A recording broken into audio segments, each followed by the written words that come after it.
Welcome GCSE students to a new video here on how to structure a 12-mark answer. So we're going to go through the 12-mark answer on Edexcel's new 9-to-1 specification, and this is the largest question that you will face in your exams. So starting things off, the 12-mark answers or questions aim to test 4 skill areas: understanding, application, analysis, and evaluation. So it's important that you have a good understanding of each one of those skills and you can show those skills in your actual answers. Examiners will assess each skill independently and then find a line of best approach. Okay, so it's important to get a consistent high level in each one of those skills. Always worth 12 marks. And extended writing. Okay, they extended writing and they test you on AO1B, AO2, AO3A, and AO3B as well. Will only appear in section C. So this is the final question on each paper. Okay, so this is really important and you really need to make sure that you're focusing heavily on these and doing loads of exam practice so you're prepared for this, because this can literally make your grade or break your grade. Detailed interconnected points. So this is something you need to have in there, and that means at least 5 linked strands. If you do not have at least 5 linked strands, you will go into the lower level descriptor, which is interconnected points, and that one you only need 2 interconnected strands. And as we can see on the level descriptor, as always, we're aiming for that top level 3, which is 9 to 12 marks. Okay, and you can see from looking at those level descriptors, you've got a variation of the skills that are required and an understanding of what they require from the assessment objectives.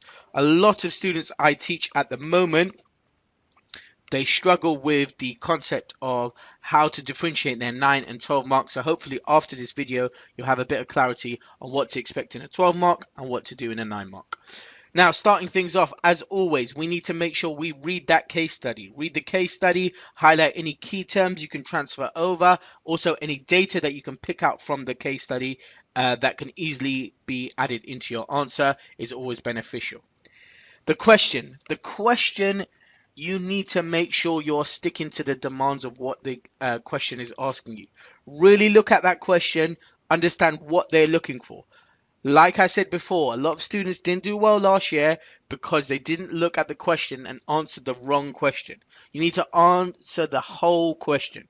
If it's asking for an impact of, let's say, the design mix on a certain element of the product range, then you need to make sure you're focusing on that element rather than the design mix in general of the case study.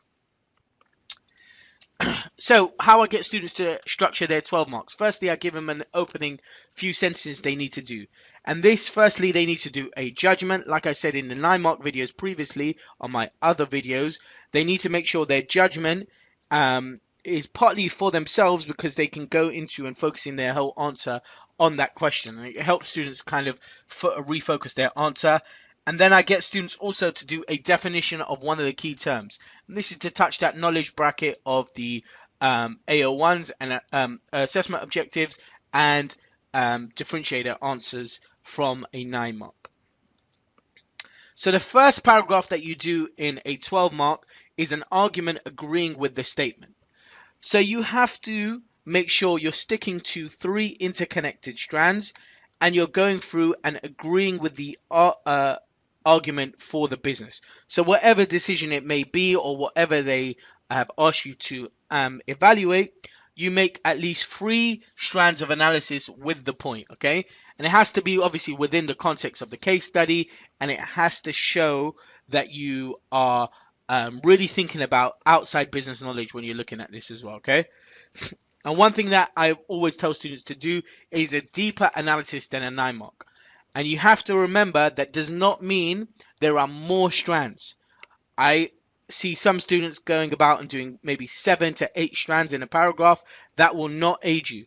What it means is you can consistently stick to those 3 strands. However, the a depth of analysis is a lot more. So you're really expanding on those strands a lot more, okay? The second paragraph is a counter argument, okay? And this is an argument either disagreeing with the decision, talking about an however, or on the other hand, and really looking at two sides of the argument. And again, you're going to use two strands of analysis for this, with at least two interconnected points. And you have to make sure, again, like the first point, it is a deeper analysis than the 9 marks, okay? Your traditional way of analyzing. Finally, we come up with the conclusion or the final paragraph of your answer. You need to make sure you're answering the question. So this is reiterating your judgment if you haven't done it earlier, or putting in the judgment at the end. It's up to you how you structure it. Justify your option. So why you pick this particular option, particular decision, or why do you think it will be good? What your decision depends on. So what would make it successful, or what does it depend on to be successful? You then go into the most important factor for your business to achieve success in this.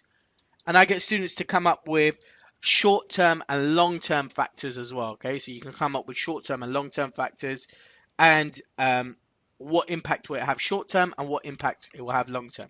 Remember, this last point essentially is your judgment. So you don't want to be too examiners don't like seeing you say this is what will definitely happen.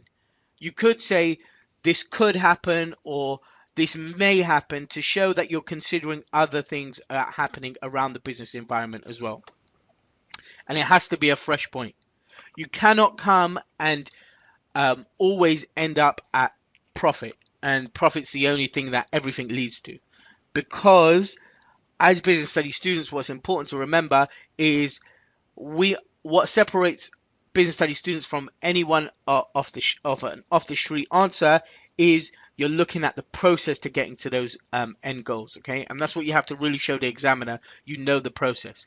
And one point that I forgot to mention when we're looking at strands as well, they have to be in chronological order. So they have to be in logical order. They cannot be scattered strands, as this is not considered interconnected. Thank you for watching this video. Don't forget to like, comment and subscribe to Mr. Elahi's Business for more videos, and hit the notification button as well. Thank you for your time.